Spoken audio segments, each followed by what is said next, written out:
A single drop of blood wells on her fingertip. Margaret O'Brien stares at it, perfect crimson alive against the pale winter light filtering through frost-etched glass. The needle has slipped again. Third time tonight. Her hands shake now. They never used to shake. In the bed across the narrow room, Finn's breathing sounds like autumn leaves, dry, brittle, ready to crumble. Each exhale weaker than the last. Each inhale a small victory she's afraid to celebrate. The mending sits forgotten in her lap. A stranger's coat torn at the elbow brought to her because Margaret O'Brien's stitches hold when other things fall apart. If only she could mend what really mattered. Outside, Boston's February wind rattles the boarding house windows like fingers tapping for attention, or like time counting down. Maggie wipes the blood on her skirt, another stain among many, and picks up the needle again. Some things break, some things bend. Tonight she refuses to discover which she is. The needle caught the lamplight as Margaret O'Brien pulled it through the worn fabric. Another patch for another hole. Another evening spent mending what could barely hold together. Her fingers moved with practiced precision, each stitch a small victory against poverty. The boarding house room felt smaller tonight. Cold seeped through the thin walls like unwelcome whispers. "Maggie!" Finn's voice cracked through the darkness. She looked up from her work. Her brother lay curled on the narrow cot, his 16-year-old frame looking far too thin beneath the threadbare blanket. The cough had gotten worse this week. "Try to sleep, love." She kept her voice steady, gentle. "Can't breathe right." He turned toward her, and even in the dim light she could see the fever flush on his cheeks. Maggie set down her sewing, crossed the small space between them, placed her hand on his forehead, burning hot. "We'll see the doctor tomorrow." With what money? The question hung between them like smoke. They both knew the answer. Her wages from Murphy's dress shop barely covered their rent and meager meals. A doctor's visit might as well cost the moon. Finn's breathing grew labored, shallow. Each breath seemed to require effort he didn't have. Consumption. The word she couldn't say aloud. Maggie returned to her mending, but her hands shook now. The needle slipped. A drop of blood welled on her fingertip, bright and accusatory in the lamplight. She thought of their mother's final days. The same hollow breathing, the same helpless watching. Not Finn, not her baby brother. Outside, Boston's January wind rattled the windows. Somewhere in the distance, a church bell chimed midnight. Another day survived. Another day closer to losing everything that mattered. The letter arrived on a Tuesday morning, delivered by a boy who looked no older than Finn. Maggie almost didn't take it.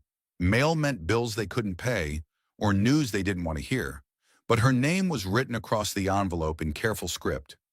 Margaret O'Brien, not Maggie, not Miss O'Brien, as if whoever wrote it knew her as someone worthy of formality. She waited until her lunch break to open it, sat on the steps behind Murphy's shop where the February air bit at her cheeks and made her eyes water. The paper was fine quality, cream-colored, expensive. "Dear Miss O'Brien, I hope this letter finds you in good health and spirits.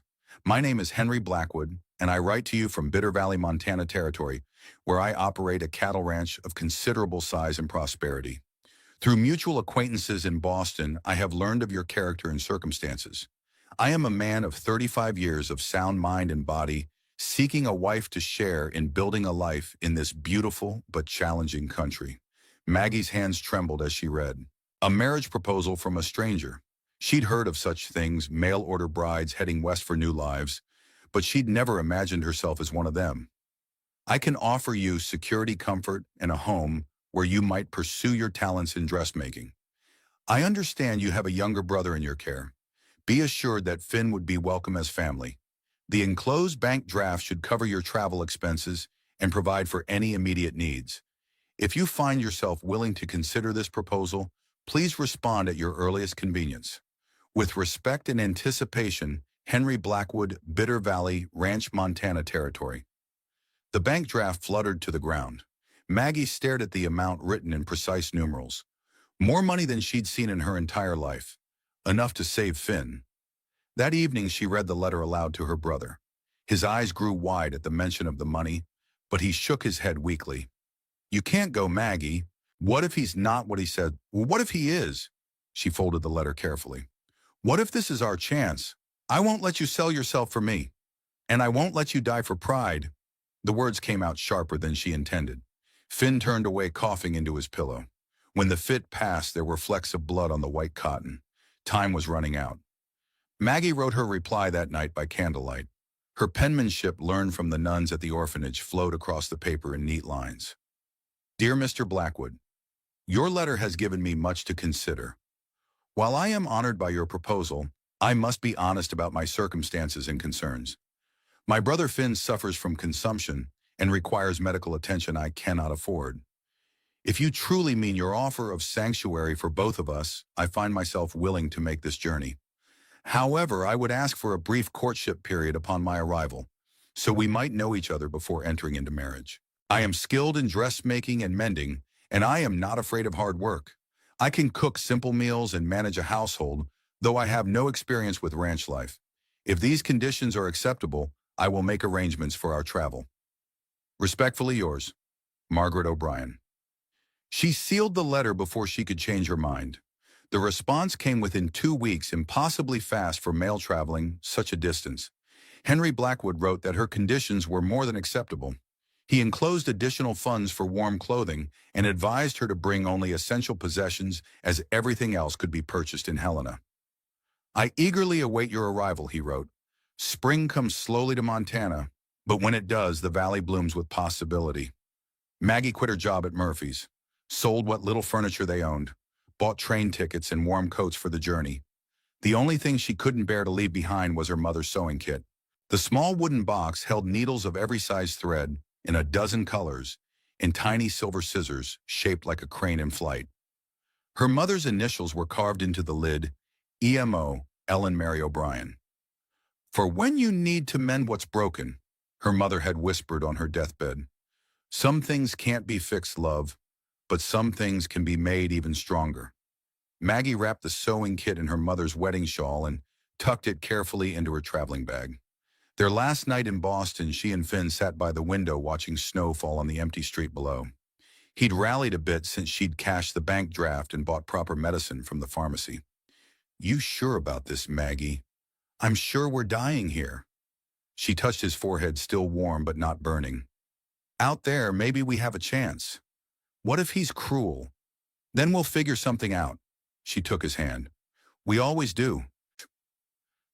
But privately in the darkness before dawn, fear gnawed at her chest. She was taking her sick brother across a continent to marry a man she'd never met. It was madness. It was also their only hope. The train west proved to be an endurance test of noise smoke and cramped quarters. Finn slept fitfully against her shoulder, while the landscape rolled past their window forests, giving way to farmland, farmland to plains, plains to mountains. Other passengers came and went. A drummer selling patent medicines, a minister heading to establish a church in Colorado, 2 other young women traveling alone, their eyes holding the same mixture of hope and terror Maggie felt in her own chest. Mail-order brides like herself. They didn't speak of their circumstances but shared small kindnesses, extra blankets during cold nights, sips of medicinal tea when Finn's cough worsened, silent understanding that they were all walking into the unknown. On the 4th day, one of the women, barely 18 with cornflower blue eyes, began crying after reading a letter from home. My sister says I'm a fool, she whispered to Maggie during a stop in Kansas. Says I'll end up in an unmarked grave somewhere. Maybe, Maggie said quietly, but if we stayed, we'd end up in marked ones. The girl managed a weak smile. I'm Eleanor Walsh. Margaret O'Brien, this is my brother Finn. Pleased to meet you both. Eleanor glanced around the train car. Strange how we're all running towards something by running away from everything else. When they reached Helena, Montana, Eleanor's intended was waiting on the platform, a tall man with kind eyes and work-worn hands. He took Eleanor's carpet bag with gentle care and spoke to her in low, reassuring tones. Watching them walk away together, Maggie felt a flutter of optimism. Maybe some of these marriages worked out. Maybe some dreams came true. She scanned the platform for Henry Blackwood. He'd written that he would meet their train, personally described himself as tall with dark hair and a beard. Several men fit that description, but none approached her and Finn. Which one is he? Finn asked, coughing into his handkerchief. I don't know. Maggie checked her pocket watch, a gift from Henry, to ensure she knew the exact arrival time. Maybe he's delayed. They waited as the platform cleared. The train departed with a great belch of steam and smoke. Still no sign of Henry Blackwood. "Ma'am," a gruff voice spoke behind them. Maggie turned to see a man in his 40s, stocky build with cold gray eyes and a cruel mouth. Everything about him seemed wrong. "You, Margaret O'Brien?" "I am. Curtis Blackwood, come to fetch you." Something in his tone made her skin crawl. "I was expecting to meet Henry. Henry's busy with ranch business. Sent me instead." Curtis looked Finn up and down with obvious distaste. "This the sick boy?" "This is my brother Finn." "Well, come on then. Wagon's waiting." Curtis loaded their bags roughly into a battered wagon. No care for the carefully packed possessions inside. No courtesy extended to help Maggie up to the seat. As they left Helena behind, the landscape grew wilder, more desolate. Mountains loomed on all sides, their peaks white with snow that seemed permanent rather than seasonal. "How much farther?" Maggie asked. "Couple hours." Curtis spat tobacco juice over the side of the wagon. "Hope you're not expecting some fancy welcome. Henry don't go in for foolishness." The man's manner was so different from the gentle tone of Henry's letters that Maggie wondered if they could be related at all. "You're brothers," she ventured. "Half-brothers. Same but different mas." Curtis glanced at her sideways. "Henry got the book learning. I got the sense." They rode in uncomfortable silence after that. Finn dozed fitfully beside her, his breathing labored by the thin mountain air. Maggie kept her hand on her mother's sewing kit, drawing comfort from its familiar weight. The sun was setting when they finally turned down a narrow track, leading to a cluster of buildings in a valley bottom. The ranch looked prosperous enough, a large house, several barns, corrals full of cattle. But something felt wrong. The place had an abandoned quality, despite the obvious signs of recent activity. Curtis pulled the wagon up to the front porch and climbed down without offering assistance. "Curtis, that you," a voice called from inside the house. "Got your bride here." The front door opened, but instead of Henry Blackwood, a different man emerged, older with silver hair and a nervous manner. "Miss O'Brien, I'm Dr. Hayes." He glanced quickly at Curtis, then back to her. "I'm afraid there's been an accident." Maggie's stomach dropped. "What kind of accident?" "Henry was thrown from his horse 3 days ago. Broke his neck." Dr. Hayes wouldn't meet her eyes. "I'm sorry. He's dead." The world tilted. Maggie gripped the wagon seat to keep from falling. "Dead." The word came out as barely a whisper. "Buried him yesterday," Curtis said matter-of-factly. "Real shame, but no sense letting his plans go to waste." "I don't understand."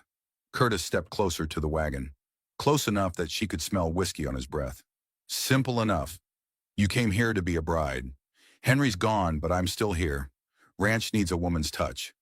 "Absolutely not." Maggie climbed down from the wagon, her legs unsteady. "Finn and I will return to Helena immediately."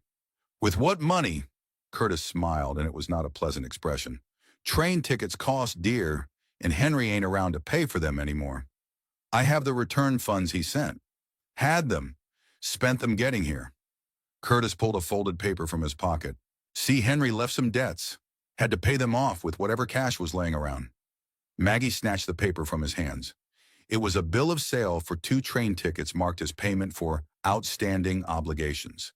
The signature was not Henry's careful script, but a rough scrawl she didn't recognize. "This is forgery." "Prove it." Curtis shrugged. "Henry's dead. Can't exactly ask him, can we?" Dr. Hayes shifted uncomfortably. "Miss O'Brien, perhaps we could discuss alternatives." "Alternatives?" Finn spoke up from the wagon, his voice weak but angry. "What alternatives?" Curtis studied Finn with calculating eyes. "Boy might be useful around here. Light work, mucking stalls, earning his keep." "My brother needs medical care, not labor. He needs food and shelter, which I'm offering." Curtis moved closer. "Question is, what are you offering in return?" The implication was clear enough. Maggie felt the old fear rising in her chest, the same terror she'd felt in Murphy's storage room when her employer had cornered her. The same helplessness when his hands had grabbed and torn and taken what wasn't offered. "I'll work," she said quickly. "Cooking, cleaning, mending. I'll earn our passage back to Boston. Work, sure. Curtis's grin widened. Question is, what kind of work? Dr. Hayes cleared his throat. Curtis, perhaps we should let the lady settle in for the evening. This has been a shock. Right considerate of you, Doc. Curtis never took his eyes off Maggie. Lady can have Henry's room tonight. Tomorrow we'll discuss arrangements. He grabbed Maggie's bag and headed for the house. She had no choice but to follow, helping Finn down from the wagon and supporting his weight as they climbed the porch steps. Henry's room was neat and masculine, with simple furniture and shelves lined with books. A half-finished letter lay on the desk, addressed to someone named Margaret, her name in Henry's careful handwriting. My dear Margaret, your last letter brought such joy to my heart. I find myself counting the days until your arrival. I have prepared the spare room for Finn, ensuring it receives morning sunlight and stays warm throughout the day. Dr. Hayes assures me the mountain air will be beneficial for his condition. I confess I am nervous about meeting you in person. It has been so long since I opened my heart to anyone, but your letters suggest a kindness and strength that I find deeply. The letter ended mid-sentence. Maggie touched the ink with her fingertip, still slightly tacky. Henry had been writing to her when he died. Finn collapsed onto the bed with a rattling cough. Maggie, something's not right here. I know. She moved to the window, looking out at the darkening valley. Lights flickered in the bunkhouse where Curtis had disappeared. But we're trapped until I can figure out how to get us home. That Curtis fellow, he's dangerous. Yes. She opened her mother's sewing kit, taking comfort in the familiar array of tools. But we've survived dangerous before. Outside, wolves began howling in the distant hills. The sound carried across the valley like a warning, or a promise. Maggie spent a sleepless night making plans. They had no money, no transportation, and winter still gripped the mountains. Finn was too sick to travel far on foot, and she had no idea how to find help in this isolated place. But she did have skills, and she had survived worse than Curtis Blackwood. Morning brought the sound of boots on the porch. Curtis entered without knocking, carrying a tray of lukewarm coffee and stale biscuits. Sleep well. He set the tray down with deliberate carelessness, slopping coffee onto the wooden surface. Well enough. Maggie kept her voice steady. I'd like to discuss our situation. Our situation is simple. Curtis settled into Henry's chair like he owned it. You work for me now. Cooking, cleaning, mending, whatever I need done. In exchange for a room and board, maybe some coins now and then if you're cooperative. The way he said the word made her skin crawl, but she forced herself to remain calm. And passage home when we've earned enough. Curtis laughed. Home. This is your home now, Margaret. Better get used to it. My name is Maggie. I'll call you whatever I damn well please. His voice turned hard. And you'll answer to it with a smile. Finn started coughing from the bed. Curtis glanced over with irritation. Boy sounds worse. Might not last the winter. He needs medicine. Medicine costs money. Money you don't have. Curtis stood and moved toward the door. But I'm feeling generous. There's a woman in town, Mrs. Ashford, runs a boarding house for ladies. High-class operation. She's always looking for new girls. What does that mean? Means she pays good money for pretty young women who know how to be friendly. Curtis paused in the doorway. Of course, if you'd rather stay here and work for me direct, that could be arranged too. The threat was clear. Maggie felt her hands begin to shake. I need time to think. Think all you want, but decide fast. Curtis stepped outside, then poked his head back in. Oh, and Margaret, don't get any ideas about running. Valley's got wolves, and winter ain't done with us yet. The door slammed behind him, leaving Maggie alone with her fear and her sick brother, and the growing certainty that Henry Blackwood's death had been no accident.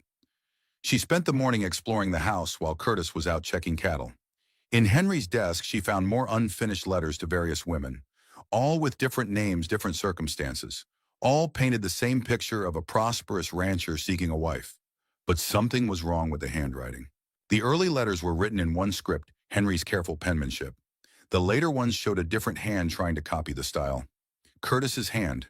In the bottom drawer, she found something that made her blood run cold. A stack of newspaper clippings, all reporting missing women from various eastern cities. Young women who had vanished without a trace. women whose descriptions matched the intended brides mentioned in Curtis's false letters. One clipping was circled in red ink. Boston seamstress vanishes, brother found dead of consumption. Maggie's hands shook as she read the date. 3 months in the future. Curtis wasn't just planning to enslave her. He was planning to kill them both. She heard boots on the porch and quickly replaced the clippings. By the time Curtis entered the kitchen, she was calmly preparing lunch from the meager supplies she'd found. "Smells good," he said, settling at the table. "You're learning." "I've always been a quick learner." She set a plate before him, keeping her movements careful and controlled. "Good, 'cause I got news." Curtis cut into his meal with unnecessary force. "Mrs. Ashford's coming for a visit tomorrow. Wants to meet you personal." "That's kind of her." "Real kind." Curtis looked up from his plate. "She's offering good money, more than you could earn here in a year." "I prefer to stay and care for my brother. Brother won't need caring for much longer." The casual cruelty in his voice made her stomach clench. "Boy's dying, Margaret. You gotta face facts." "His name is Finn." "Whatever." Curtis returned to his meal. "Point is, you got a chance to make something of yourself. Mrs. Ashford runs a quality establishment. Her girls get nice clothes, good food, regular doctor visits. I'm not interested." Curtis set down his fork. Slowly. "Wasn't really asking your interest." The silence stretched between them, thick with threat. "What if I refuse? Then you and the boy take your chances with the wolves." Curtis smiled. "Winter's got at least another month. You'd freeze before you made it halfway to Helena." Maggie nodded as if accepting defeat, but inside her mind was racing. She needed a plan, a way to get Finn to safety and expose Curtis for what he really was. That evening, she sat by Finn's bedside working on a piece of mending. Her mother's needle moved through the fabric in steady meditative strokes. "Maggie," Finn's voice was weaker than it had been that morning. "I'm here. I heard what he said about Mrs. Ashford." "Don't worry about that." "I am worried." Finn struggled to sit up. "Promise me something." "Anything." "Promise me you won't sacrifice yourself for me." "Not again." Maggie's needle paused. "What do you mean, I'm Murphy? I know what he did to you." Finn's eyes were bright with fever, but clear with understanding. "I know why you really lost that job." Tears stung her eyes. She'd never told him about Murphy's attack, never wanted him to carry that burden. "Finn, promise me, Maggie. Promise you won't let Curtis do the same thing." She took his hand. It felt so thin, so cold. "I promise." The words came out steady, but inside she was screaming. How could she keep such a promise when their lives depended on her compliance? "Good." Finn closed his eyes. Maybe it's time to let go." "Don't you dare." Maggie gripped his hand tighter. "Don't you dare give up on me now." But even as she said it, she could hear the change in his breathing. Shallower, more labored. Time was running out. That night, Maggie made her decision. She would run. Take Finn and flee into the wilderness wolves, and winter be damned. Better to die free than live as Curtis's slave. She packed their few belongings by moonlight, moving silently through the house. Her mother's sewing kit went into her coat pocket close to her heart. But when she tried to wake Finn, he wouldn't rouse. His breathing was so shallow she had to put her ear to his chest to confirm he was still alive. He was too sick to travel, too weak to survive a flight through the mountains. Maggie sank into the chair beside his bed, defeated. Through the window, she could see lights in the bunkhouse where Curtis slept. Tomorrow, Mrs. Ashford would arrive. Tomorrow, her choices would disappear entirely. Unless... She opened her mother's sewing kit and selected a small, sharp needle. Held it up to catch the moonlight. "Some things can't be fixed, love, but some things can be made even stronger." Her mother's words echoed in her memory. Maybe it was time to stop trying to mend what was broken. Maybe it was time to cut away the diseased parts entirely. Maggie slipped the needle into the collar of her dress, where it would be hidden but accessible. Tomorrow, when Mrs. Ashford came to inspect her new merchandise, she would get a surprise. Tomorrow, Curtis Blackwood would learn that Margaret O'Brien was not as helpless as she appeared.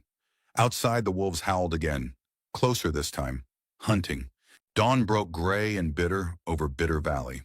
Maggie woke to the sound of horses approaching, multiple riders, their voices carrying across the frozen ground.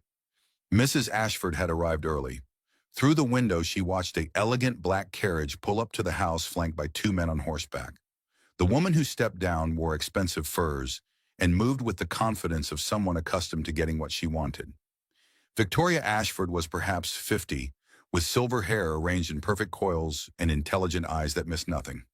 She surveyed the ranch like a general inspecting conquered territory. Curtis emerged from the bunkhouse, hastily buttoning his shirt.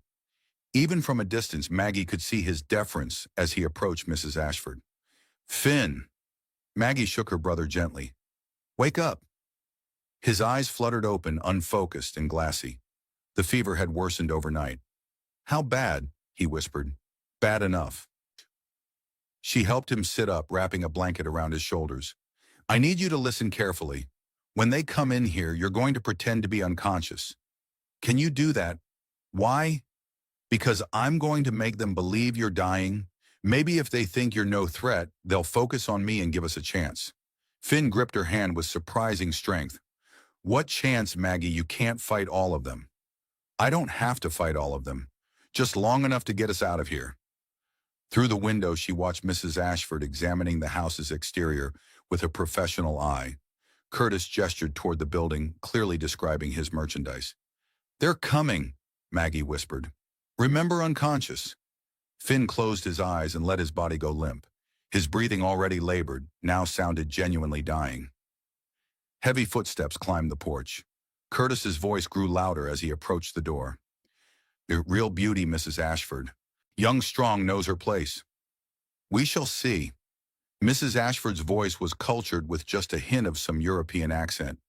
"I have very particular standards, Mr. Blackwood." The door opened without ceremony. Curtis entered, first followed by Mrs. Ashford, and one of her men, a tall, silent figure, with dead eyes and a gun prominently displayed on his hip. "Margaret, get up. Got company." Curtis's tone held a warning. Maggie rose from her chair, keeping her movements careful and submissive. Mrs. Ashford studied her with the detached interest of someone evaluating livestock. "Turn around," the older woman commanded. Maggie obeyed, feeling Mrs. Ashford's gaze cataloging every detail. Her height, her figure, the condition of her skin and hair. "Teeth." Maggie opened her mouth, submitting to the degrading inspection. "Hands." She extended her palms. Mrs. Ashford examined them critically, noting the calluses from years of sewing and housework. "Working hands. Good. My customers appreciate authenticity." Mrs. Ashford glanced toward the bed where Finn lay motionless. "The boy is dying." "Consumption," Curtis confirmed. "Won't last another week." "Unfortunate, but it simplifies things." Mrs. Ashford returned her attention to Maggie. "What skills do you possess, child?" "Sewing, cooking, cleaning." Maggie kept her voice quiet, defeated. "Can you read away?" "Yes, ma'am." "Write canna some." Mrs. Ashford nodded approvingly. "Education is valuable in my establishment. Many of my girls come from simpler backgrounds." "Your establishment?" Maggie asked, though she already knew the answer. "I operate a finishing school for young ladies. We teach deportment, conversation, the social graces." Mrs. Ashford's smile was cold as winter glass. "My graduates are much sought after by gentlemen throughout the territory." The euphemisms were tissue thin. Everyone in the room knew exactly what kind of establishment Mrs. Ashford ran. "I prefer to stay and care for my brother." "Your brother will be dead within days. Your caring will not change that fact." Mrs. Ashford moved closer, and Maggie caught the scent of expensive perfume mixed with something darker. Something that smelled like fear and desperation. "But you, my dear, have many years ahead of you. The question is whether they will be profitable years or merely surviving ones." From the bed came a soft, rattling breath. Finn was playing his part perfectly. "You see," Mrs. Ashford gestured toward the sound, "nature is already making the choice for you." Curtis stepped forward. "How much?" "For damaged goods." Mrs. Ashford's eyes remained fixed on Maggie. "She's clearly traumatized. Probably virginal, which has value, but the emotional scars will require extensive reconditioning. She ain't damaged. Mr. Blackwood, I have been in this business for 20 years. I can recognize a woman who has been hurt." Mrs. Ashford's voice held professional certainty. "The way she holds herself, the fear in her eyes when men approach. Someone has already taken what they wanted from her. Maggie felt heat rise in her cheeks. Even this stranger could see what Murphy had done to her. Still, Mrs. Ashford continued, with proper training, she could be quite profitable. I'll offer $300. 500, Curtis countered. 350, final offer. They were haggling over her like cattle. Maggie let the rage build inside her chest, banking it like coals. Soon she would need that fire. Deal. Curtis extended his hand. Mrs. Ashford ignored it. The boy dies here. I won't have consumption brought into my establishment. Course not. And I'll need papers showing legal transfer of responsibility. I run a legitimate business, Mr. Blackwood. Got them right here. Curtis pulled a folded document from his pocket. All legal and proper. Maggie stared at the papers. How long had he been planning this? How many other women had he sold like merchandise? Excellent. Mrs. Ashford tucked the documents into her reticule. We'll depart within the hour. I have other stops to make before returning to Helena. Other stops, other women. What about my things? Maggie asked. You won't need them. My establishment provides everything necessary for a young lady's education. Mrs. Ashford moved toward the door. Say goodbye to your brother child. It will be your last opportunity.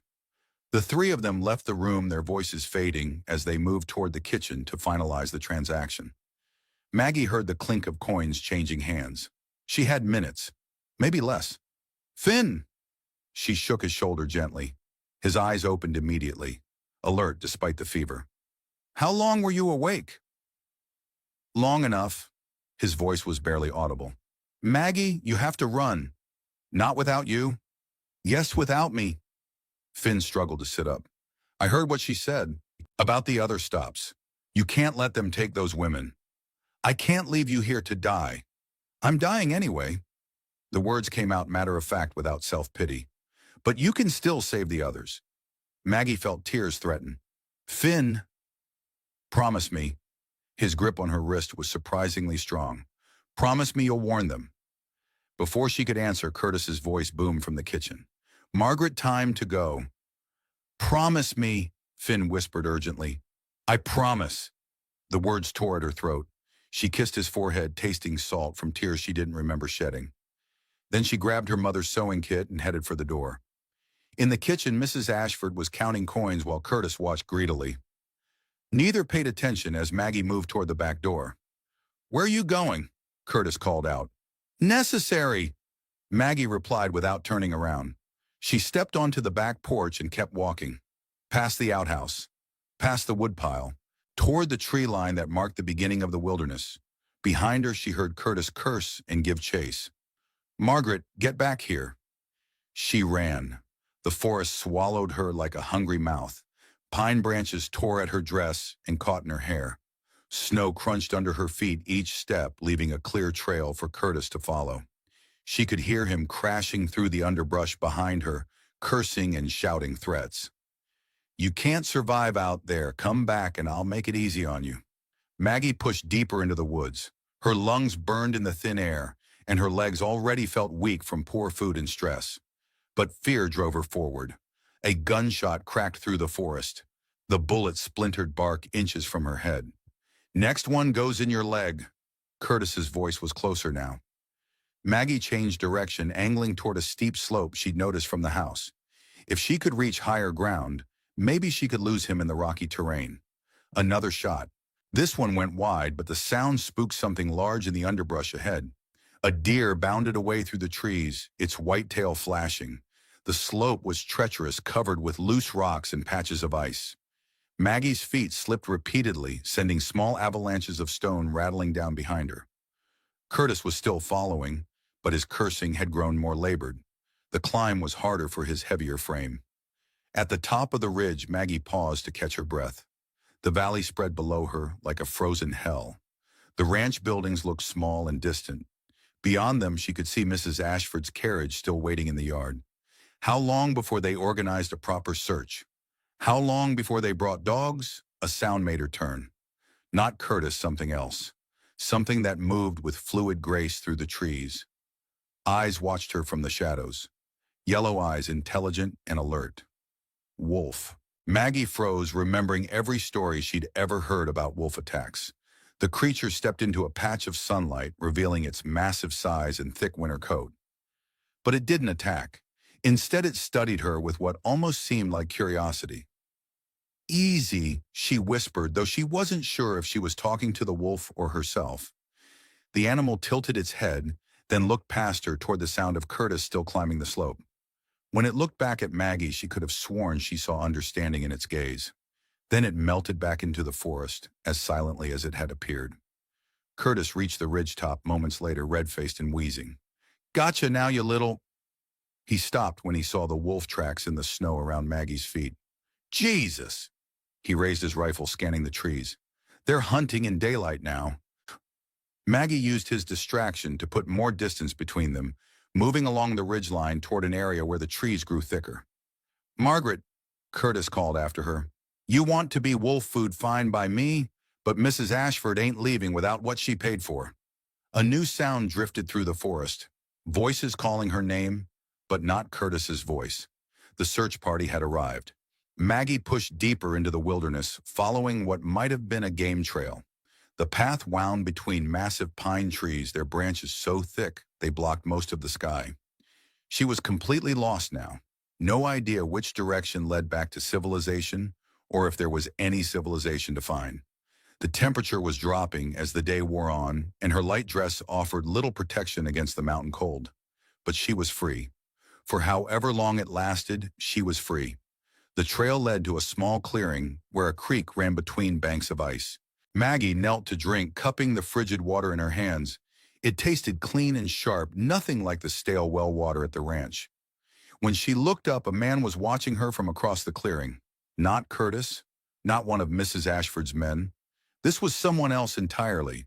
He was tall and lean with weathered features and long black hair streaked with silver. His clothes were a mixture of white man's garments and Native American beadwork.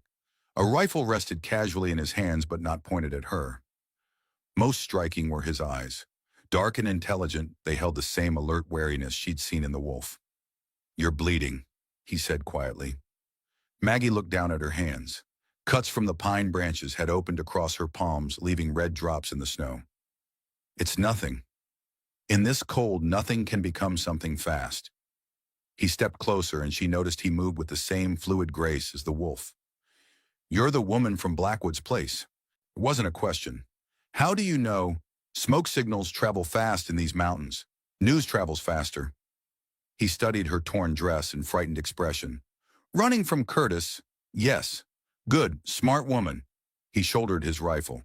"But you won't last the night dressed like that." "I'll manage." "No, you won't." He said it without cruelty, just stating fact. "Temperature drops 30 degrees after sunset. You'll be dead by morning."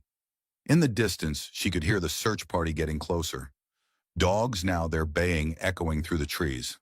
"They're tracking you," the man observed. "I know." "Want to disappear?" Maggie studied his face, trying to read his intentions. He didn't look like Curtis or Mrs. Ashford's men. There was something fundamentally different about him, though she couldn't name what. "Why would you help me?" "Because I know what Curtis Blackwood is, and what Mrs. Ashford does to women like you." The dog voices were getting closer. Soon they would find her trail. "What's your name?" she asked. "Joseph Running Bear." "Maggie O'Brien." "Well, Maggie O'Brien, you've got about 2 minutes to decide if you trust me." Joseph turned toward a barely visible path leading deeper into the forest. "After that, those dogs will make the choice for you." Another gunshot echoed through the trees, closer this time. Maggie thought of Finn dying alone in Curtis's house, of the other women Mrs. Ashford would collect, of the unmarked graves Curtis had probably already dug. She thought of her mother's final words. "Some things can be made even stronger." "I trust you," she said. Joseph nodded once, then set off into the forest at a pace that was just short of running. Maggie followed her feet, already numb from cold, but her mind clearer than it had been in months. Behind them, the dogs found her scent and began baying with renewed excitement. But ahead lay unknown territory. And for the first time since leaving Boston, Maggie felt something that might have been hope. Joseph led her through terrain that seemed impossible to navigate, up steep ravines, across frozen streams, through stands of trees so thick she couldn't see sky. But he moved with absolute confidence, never hesitating at intersections or pausing to check directions. "How do you know where you're going?" she asked during a brief rest. "I know every trail in these mountains, every cave, every water source, every place the wind changes direction." He handed her a piece of dried meat from his pack. "This is my home." "You're Indian." "Crow, or Upsahaluk, if you prefer our real name." Joseph resumed walking. "My people hunted these valleys for generations before the white man came with his cattle and fences. But you speak English like a white man." There was amusement in his voice. "Spent 10 years scouting for the army. Learned their language, their ways. Thought it would help my people survive what was coming. Did it? No." The simple word carried more pain than a scream would have. They climbed steadily higher, leaving the pine forest for more open ground. Here the wind cut like a blade, and Maggie's dress was worse than useless against the cold. Joseph noticed her shivering and stopped beside a cluster of large rocks. "Take this." He pulled a thick buffalo hide from his pack and wrapped it around her shoulders. "It's not far now." "Where are we going?"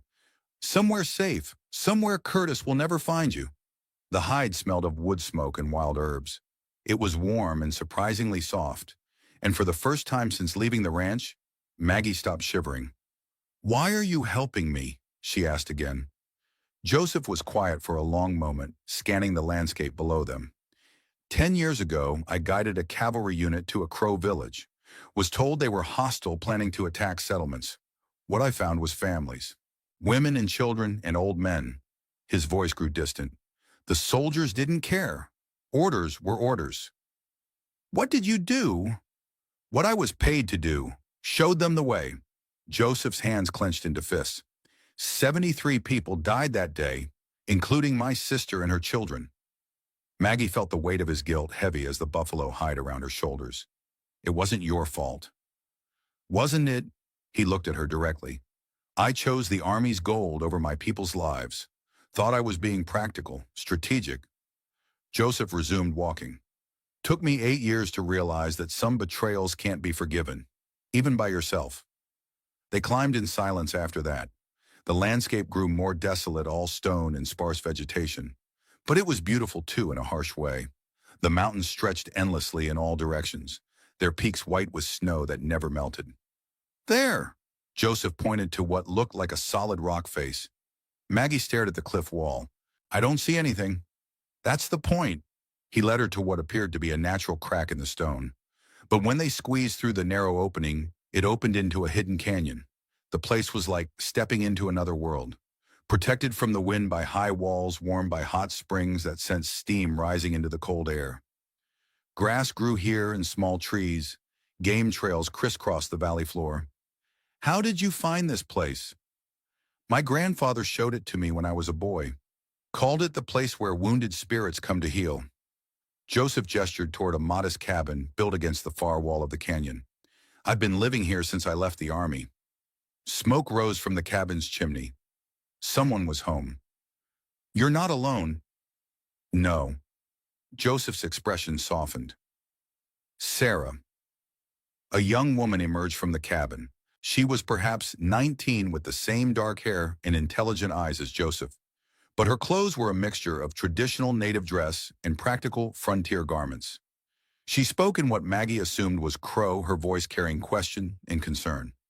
Joseph replied in the same language, then switched to English.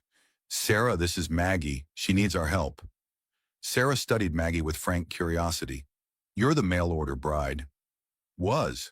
I suppose I'm a runaway now." "Good." Sarah stepped closer. "Curtis Blackwood is a bad man. My people have stories about him." "Your people?" "Sarah is my adopted daughter," Joseph explained. "Her parents were killed by soldiers 5 years ago. She was the only survivor." The girl's expression didn't change, but Maggie caught a flash of old pain in her eyes. "Come," Sarah said, taking Maggie's arm. "You need food and warm clothes. Then you can tell us about your brother." "How do you know about Finn?" "Smoke signals, like Joseph said. News travels fast in the mountains." Sarah led her toward the cabin. "We know Curtis has the boy. We know Mrs. Ashford bought you like cattle." "But how?" "Because we've been watching, waiting."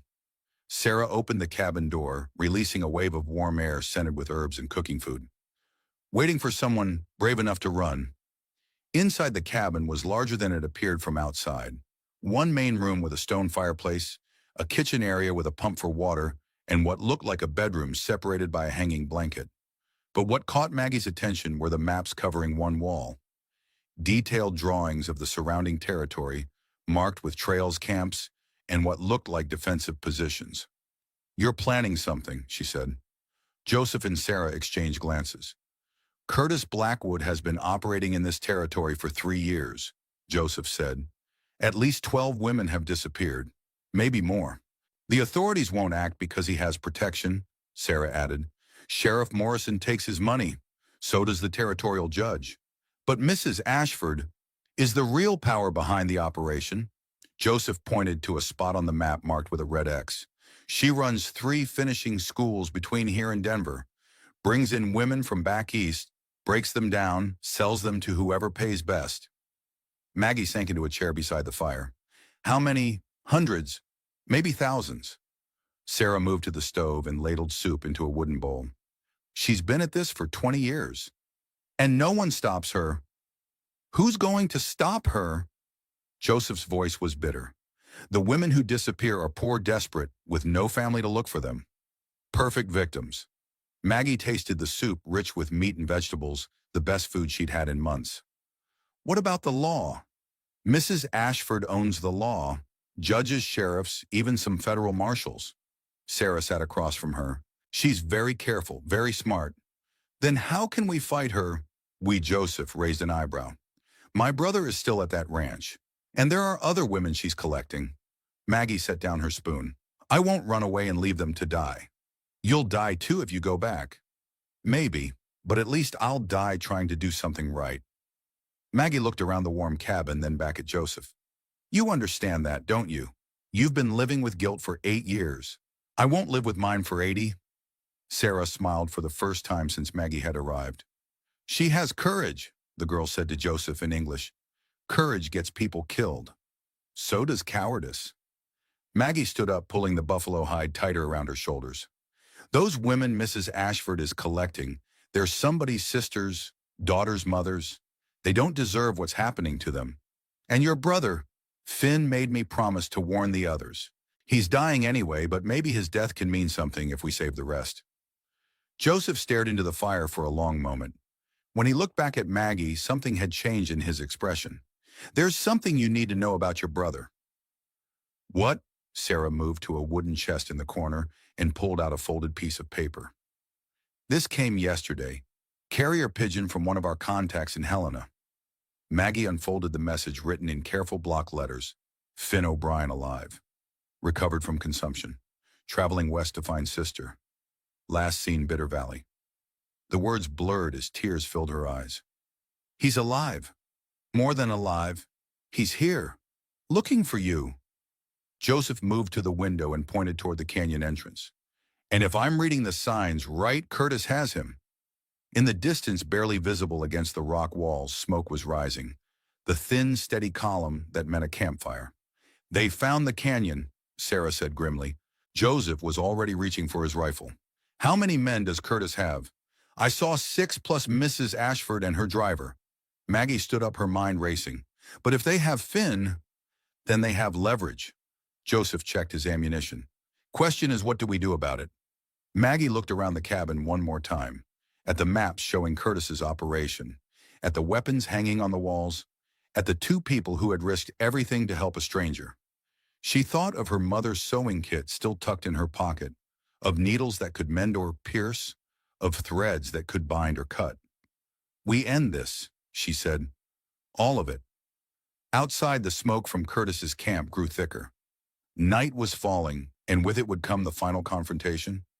But for the first time since leaving Boston, Maggie felt ready to fight back. The message came at dawn, delivered by one of Curtis's men, who rode close enough to the canyon entrance to throw a folded paper before retreating to the tree line. Sarah retrieved it while Joseph kept watch from the cabin's window, rifle ready. "What does it say?" Maggie asked, though she already knew it would be terrible. Sarah's face was grim as she read. "Simple terms. You for the boy. 1 hour. Joseph studied the surrounding cliffs through his spyglass. I count 8 men, plus Curtis and Mrs. Ashford.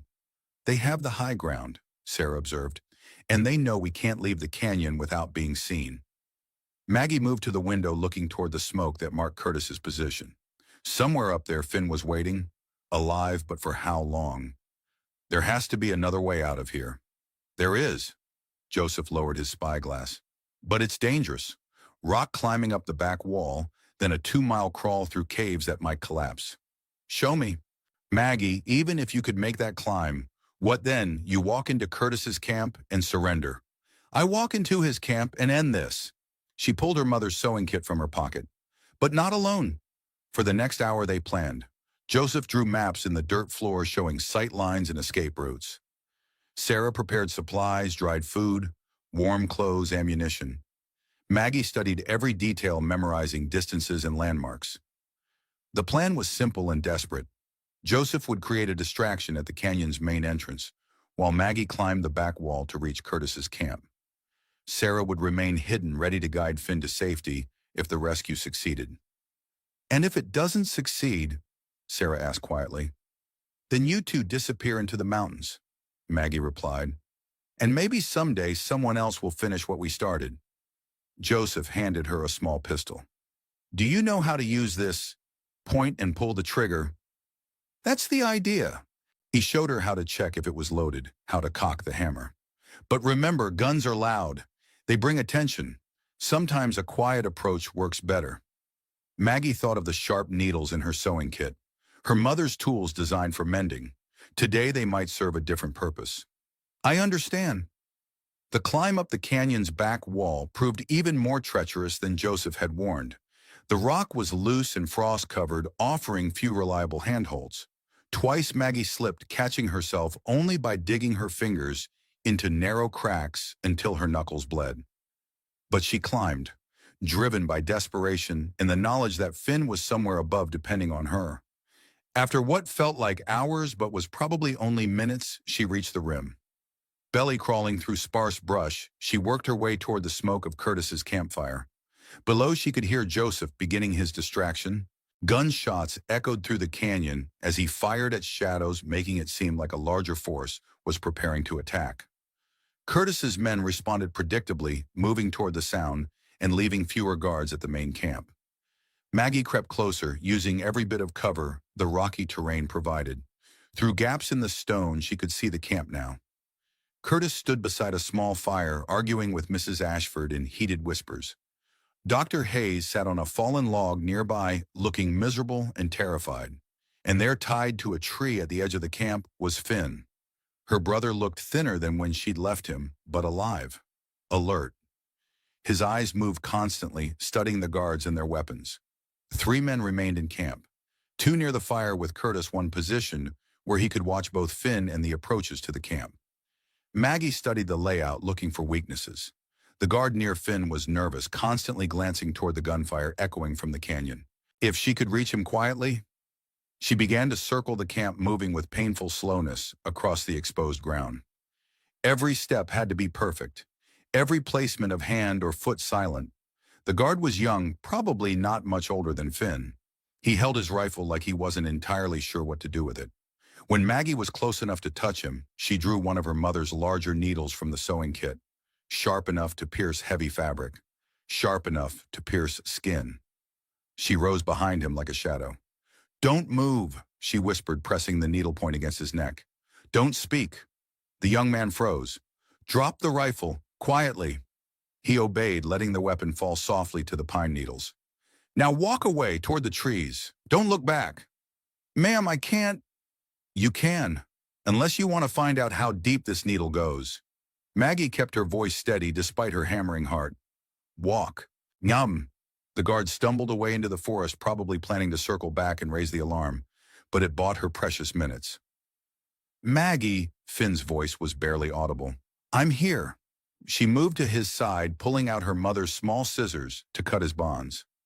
Are you hurt? No. But Maggie, it's a trap.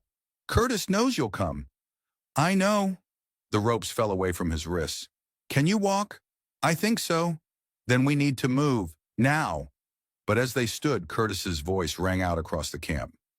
"Well, well, Margaret O'Brien, right on time." She turned to find him standing 20 feet away, his rifle pointed directly at her chest. The other two guards flanked him, their weapons ready. "Let him go, Curtis. You have me." "Oh, I have both of you now." Curtis smiled, that cold smile she remembered so well. "Question is what to do with you." Mrs. Ashford appeared from behind a cluster of rocks, her elegant dress somehow still pristine despite the wilderness conditions. "Kill them both," she said matter-of-factly. "We have what we came for, the location of their hideout. Mr. Running Bear and the Indian girl will make fine examples to others who might interfere with our business." "Now hold on," Dr. Hayes spoke up. "We agreed no killing. You said—" "I said many things to ensure your cooperation, Doctor." Mrs. Ashford's voice turned ice cold. "But circumstances have changed. These people know too much about our operations." Dr. Hayes stood up, his face pale but determined. "I won't be part of murder." "You've been part of murder for 3 years," Curtis laughed. "Every woman we sold, every grave we dug. You think your hands are clean because you didn't pull the trigger. That's different." "No, Doc, that's the same." Curtis swung his rifle toward Dr. Hayes. "And now you're a liability too." The gunshot was deafeningly loud in the mountain air, but it wasn't Curtis who fired. "Doctor." Hayes held a small pistol in his trembling hand, smoke curling from the barrel. Curtis staggered backward, clutching his shoulder where blood was beginning to seep through his shirt. "You son of a—" Curtis raised his rifle one-handed. Maggie moved without thinking. The needle in her hand flew through the air like a silver arrow, striking Curtis in the neck. He dropped his weapon and clawed at the thin metal buried just below his jaw. "Get the guns," she shouted to Finn. Her brother, moving faster than she'd seen him move in months, scrambled to collect the dropped weapons, while the remaining guards hesitated, unsure who to shoot first. Mrs. Ashford stepped backward, reaching into her reticule. "I think not." Dr. Hayes turned his pistol toward her. "I've seen enough killing." "You pathetic fool." Mrs. Ashford's hand emerged holding a small derringer. "Do you really think guilt can wash away 3 years of complicity?" "No. But maybe stopping you can." The two shots came almost simultaneously. Dr. Hayes jerked backward, a red stain spreading across his chest. Mrs. Ashford stumbled, her own weapon falling from nerveless fingers. Then the camp erupted in chaos.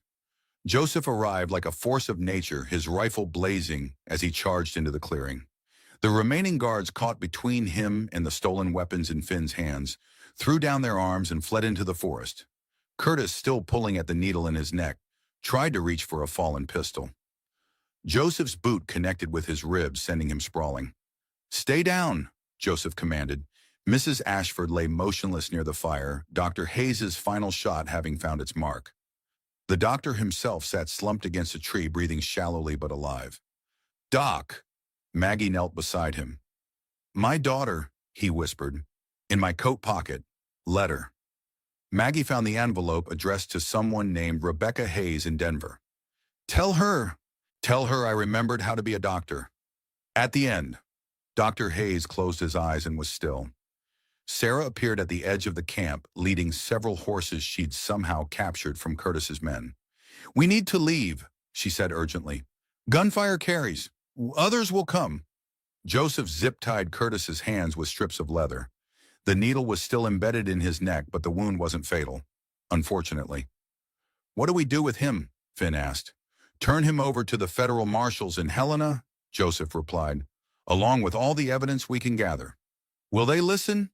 "They'll listen when they see what we found in Mrs. Ashford's belongings." Sarah was going through the dead woman's possessions, pulling out papers and documents. "Names," she said grimly. "Addresses, financial records, the whole operation written down in her own hand. She kept records. Rich people always keep records. How else do you know how much money you're making?" Sarah stuffed the papers into her pack. "This will hang every corrupt official from here to Denver." They loaded Curtis onto one of the horses, his hands bound, and the needle still in his neck, serving as a reminder to behave. Mrs. Ashford's body they wrapped in a blanket, evidence of what she'd done and what had been done to her. As they prepared to leave, Maggie took one last look around the camp. So much death, so much pain, but also justice of a sort. "Maggie," Finn touched her arm. I need to tell you something. What? When I got better back in Boston, I didn't come west to find you. Then why? I came to stop you from making a mistake. He looked embarrassed. I thought you were throwing your life away for a man you'd never met. You were right. No, I wasn't. Finn glanced toward Joseph, who was checking the horse's tack. You found something better than Henry Blackwood ever could have been. Heat rose in Maggie's cheeks. Finn. He looks at you the way Pa looked at Mom, before she got sick. Finn smiled the first genuine smile she'd seen from him in years. And you look at him the same way. Did she?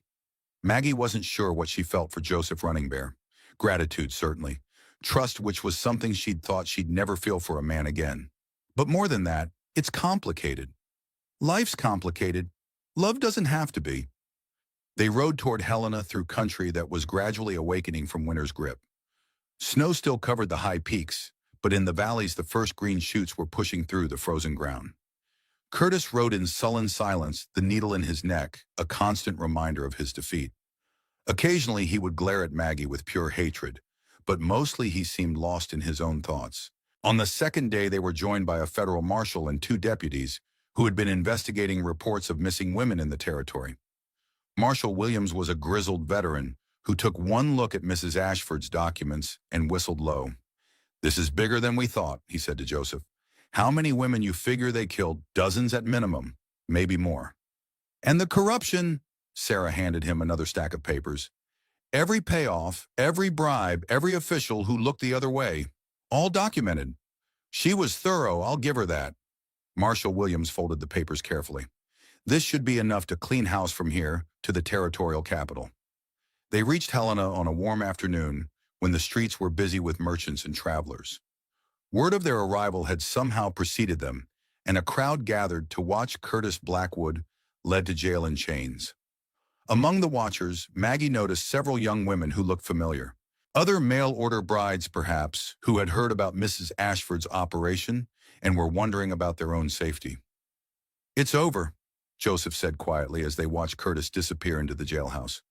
Really over. Is it? Maggie touched the sewing kit in her pocket. There are probably others like Mrs. Ashford. Other operations. Probably, but not here. Not now. They found rooms at a respectable hotel, separate rooms, though Maggie found herself wishing that weren't necessary. As evening fell, she sat by her window watching the town settle into night. A knock at her door interrupted her thoughts. Come in. It was Joseph carrying 2 cups of coffee and looking uncharacteristically nervous. Thought you might want some company. Always. He handed her a cup and sat in the chair across from hers. For a moment they drank in comfortable silence. What happens now? Maggie asked. Marshal Williams wants us to testify at the trials. Could take months. And after that? Joseph set down his cup and looked at her directly. That depends. On what? On whether you're planning to go back to Boston. The question hung between them like smoke. Maggie thought of Boston, the cramped boarding house, the thankless work, the endless struggle just to survive. Then she thought of the hidden canyon, the warmth of the cabin, the feeling of belonging somewhere. Boston has nothing for me now. Montana's a hard place. Harsh winters, isolation, danger. I've seen worse, Joseph smiled. Yes, you have. What are you asking me, Joseph? I'm asking if you consider staying. With me. With Sarah. He paused. As my wife. Maggie's heart stopped, then started again faster than before. Is that a proposal? It's a hope? She thought of Henry Blackwood's letters, so carefully crafted to create an illusion of safety and love. Joseph offered no illusions, only honesty about the difficulties ahead and the quiet promise of partnership. I can't give you children, she said quietly. What Murphy did to me, the doctor said. Sarah needs a mother more than I need children of my blood. Joseph leaned forward. And I need a partner who understands that some wounds take time to heal. Maggie reached for his hand. His skin was warm and calloused from years of honest work. Yes, she said. Yes. Yes, I'll marry you. Yes, I'll stay in Montana. Yes to all of it. Joseph's smile transformed his entire face. In that case, I should probably tell you something. What? Sarah's been planning our wedding since the day you climbed out of that canyon. 3 months later, on a warm day in late spring, when the valley was green with new grass and wildflowers, Margaret O'Brien became Margaret Running Bear in a ceremony that honored both their traditions.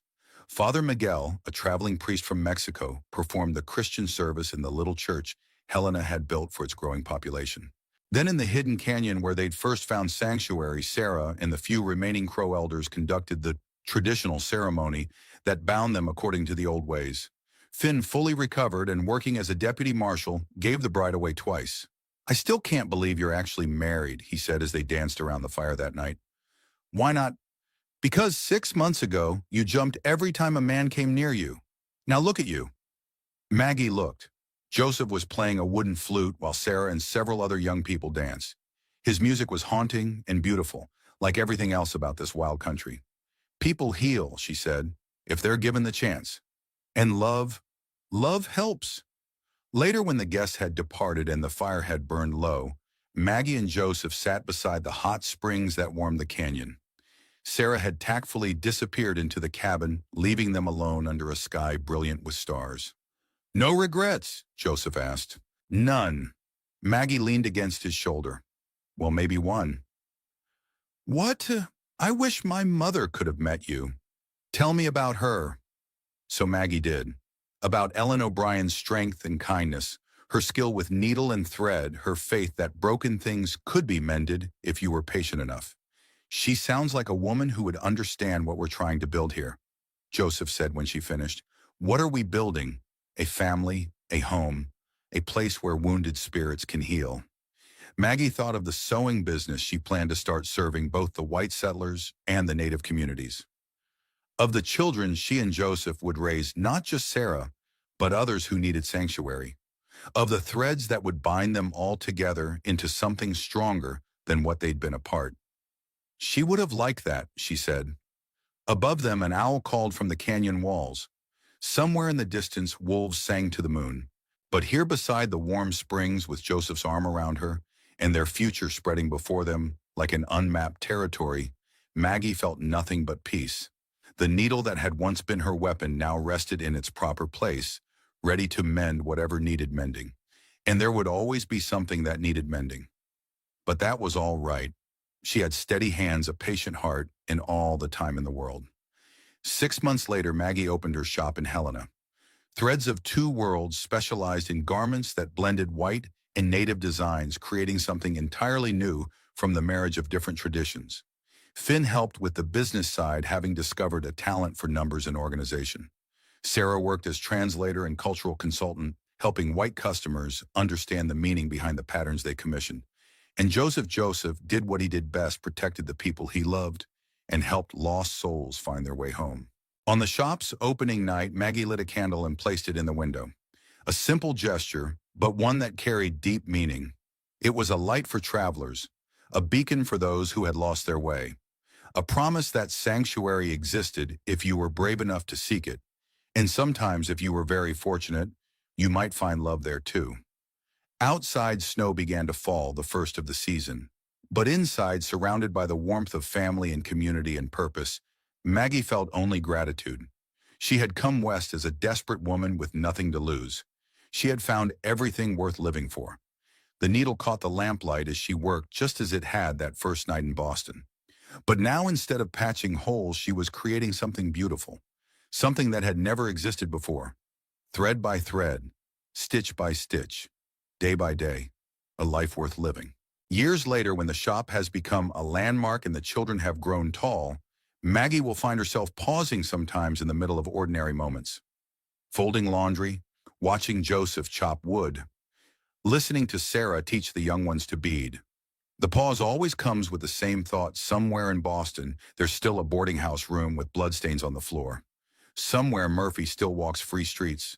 Somewhere other Margaret O'Briens sit by dying brothers, believing they have no choices left. She saved herself. Saved Finn. Built something beautiful from the wreckage. But she can't save them all. The weight of that knowledge settles in her chest like snow cold, persistent, never quite melting. Some nights she'll wake to find her hands moving in sleep, stitching air, trying to mend tears that can't be reached. Joseph understands. He carries his own ghosts. Together, they've learned that healing doesn't mean forgetting. It means choosing each day to turn scars into strength. On quiet evenings when the valley grows purple with twilight and the wolves sing their ancient songs, Maggie sometimes holds her mother's needles up to catch the dying light. The silver gleams like hope, like memory, like promises kept and promises broken. Her fingers no longer shake. But sometimes in the space between heartbeats, she wonders if she could go back, knowing everything, losing nothing. Would she still have the courage to pick up that first letter from Henry Blackwood? Or would she choose the safety of staying broken?